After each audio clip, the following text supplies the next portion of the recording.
ආගන්තුකයන්ට අවුරුදු 25ක් අපි හැදුණු වැළු අපි හදපු වඩපු අපේ මුල් නිවස මහගෙදර පිළිබඳ පැහැදිලි චිත්‍රයක් නැහැ. ඔවුන්ට එය සාමාන්‍ය නිවසක් පමණයි.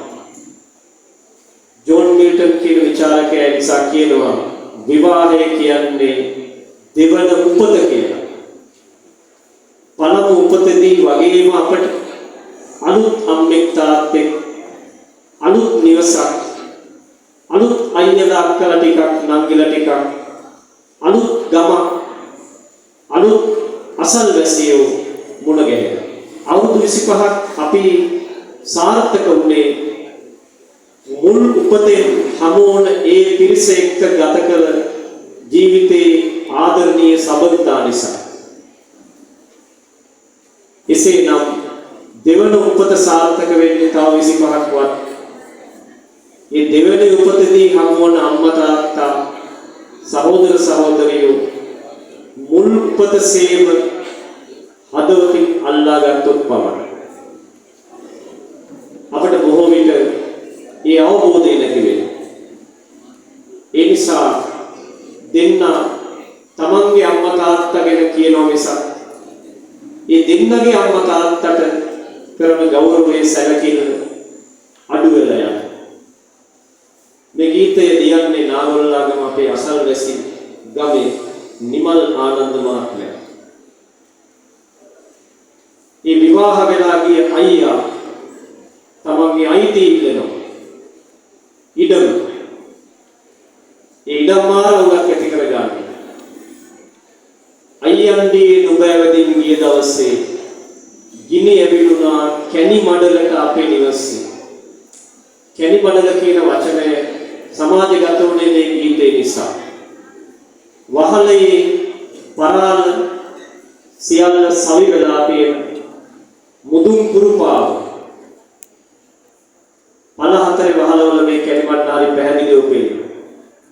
මේකට ගිනි ගත්තොත් වහලේ කඩාන වැටෙනවා එකක් නෑ.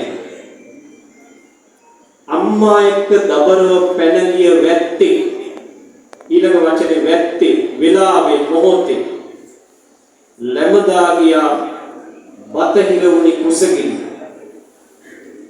මල්ලගේ පපුව දෑවා අයියා ගෙදරින් තරහ වෙලා ගිය දවස් ඒ අයියා ඇයි වී පෑලකට විරසක වුණේ. මේ ගීතේ අපේ ජන කවියාගේ ආభాසයාගේ ඉරට සැපක් දෝ නියගේ දලුලෑම සඳට සැපක් දෝ ඝනදුර පීදීම නුඹට සැපක් දෝ අප තනි කර යා. අයියා තරහ වීම ඉර හඳ නැති වුණා වගේ අපේ නිවස කළුවරටපත් වුණා, අඳුරටපත් වුණා. වත් කාලා බඩ පුරවා යන්ට ගියා, තෙල් ගාලා හිස පීරා යන්ට ගියා, බුලත් පුවක් උණුදුම් කළ කකා ගියා. අපේ අයියා වෙඩි පහරින් නැසී ගියා. මල්ලිගේ ගෙදරින් වත් කාලා බඩ පුරවා තෙල් ගාලා හිස පීරලා මේ පිළිවෙල ගමේ අයියලාගේ පිළිවෙල. මේ ගීතේ ගුණදාසෙක් කපුගේ ගායකයන් සංගීතවත් කොට ගායනා කළා. අද සාහිත්‍ය වලට ගාමණි බණ්ඩාර සොයුරකට යනවා.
Sepak